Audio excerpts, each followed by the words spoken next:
মা বাবার সাথে খারাপ আচরণ করা হারাম, এ কাজ করা যায় না। এ কাজ যারা করে তারা ভুল করে। আওয়াজ করে বলেন ঠিক কি না? একজন বুড়া লোক তার কলিজার টুকরা সন্তানকে নিয়ে আমার রাসূলের কাছে আসছে, সন্তানের কাঁধে ভর করে করে আসছে।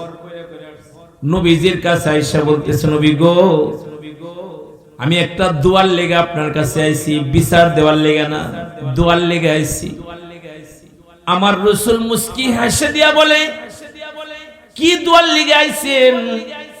বুড়াটা বলে, এই যে আমার সন্তান, এটা আমার কলিজার টুকরা, এটা আমার কলিজার সেরা ধন, এটারে আমি ভালোবাসি।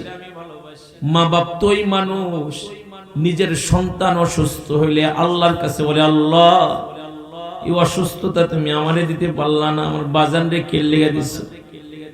মায়ে নিজের মৃত্যু কামনা করে, সন্তানের সুস্থতা চায়। কথা বলেন ঠিক কি না? ওই মা বাবারে কষ্ট দেওয়া যায় না বাবা। আমার রাসূলকে ওই বুড়াটা বলে, নবী গো, আমি এখন এত দুর্বল হয়ে গিয়েছি, নিজে চলতে পারি না। নবী গো, আমার শরীর ভরা যখন শক্তি ছিল, আমার সন্তানটা তখন দুর্বল ছিল। আমার পকেট ভর্তি যখন টাকা ছিল, আমার সন্তানটার পকেট তখন ফাঁকা ছিল। আমার পকেটটা আমার সন্তানের পকেট আমি বানিয়েছিলাম।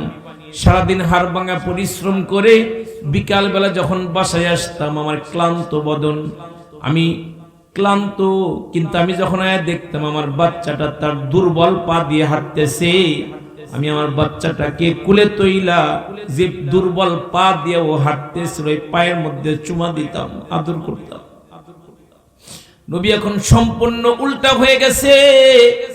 এখন আমার সন্তানের পকেট ভর্তি টাকা, আমার সন্তানের শরীর ভরা শক্তি, এখন আমি হয়ে গেছি দুর্বল, আমার পকেট হয়ে গেছে ফাঁকা। নবী গো, আমার সন্তানরা আপনি একটু বুঝান, ও যেন আমার কষ্ট না দেয়, ও যেন আমাকে দেখভাল করে। আমার রাসূল এই ছেলেটাকে ডাক দিয়া বলে, আল্লাহর বান্দারে, তোমার পকেটে যত টাকা, এগুলোর মালিক তুমি না, এগুলোর মালিক তোমার মা এবং তোমার বাবা। তোমার শরীরে যত শক্তি, এগুলোর মালিক তুমি না, এগুলোর মালিক হলো তোমার মা এবং তোমার বাবা। আমাদের পায়ের নিচে জুতা, আর মায়ের পায়ের নিচে সন্তানের জান্নাত।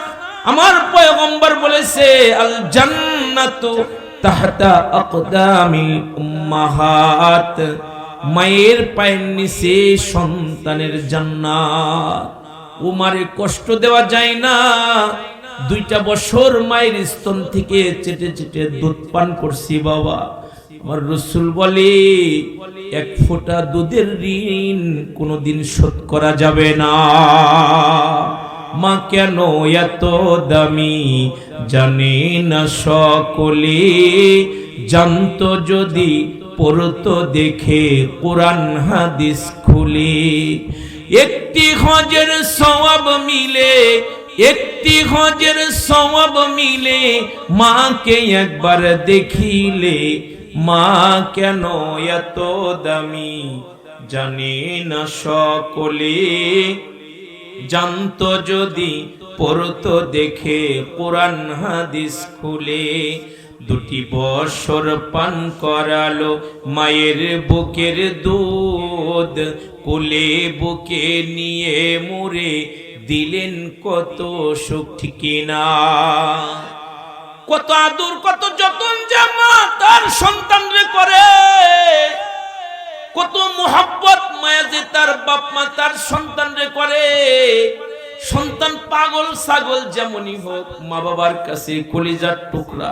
কথা বলেন ঠিক কি না? মায়ের কাছে এটা কলিজার টুকরা, এটা হীরার টুকরা, ও যেমনই হোক।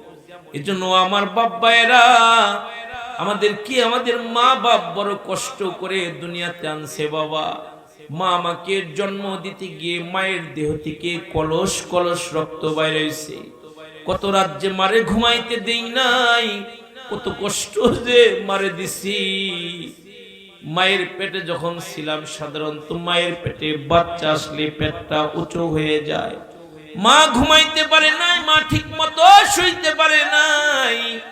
মনে অনেক আশা নিয়ে খাবার খাইতে মা বসছে, পেটের মধ্যে মারে এমন আঘাত করছি, ভাতের প্লেট মা ধাক্কা দিয়া সরাই দিছে, মা খাইতে পারে নাই। কত কষ্ট যে মারে দিছি, মা একটা ভালো জিনিস মুখে নিতে পারে নাই, মায়ের বমি চলে আসছে।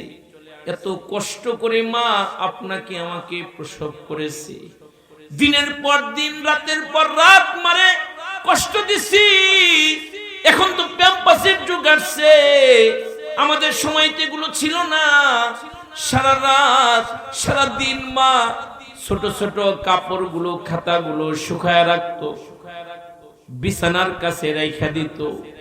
শেষ রাত্রে মা একটাও খুঁজা পাইতো না, মার ডানেও ভিজাইয়া দিতাম, মায়ের বাম পাশটাও। মা বাবা সে পরাণ ভইরা ও বাবার খেদমত করতে হয়।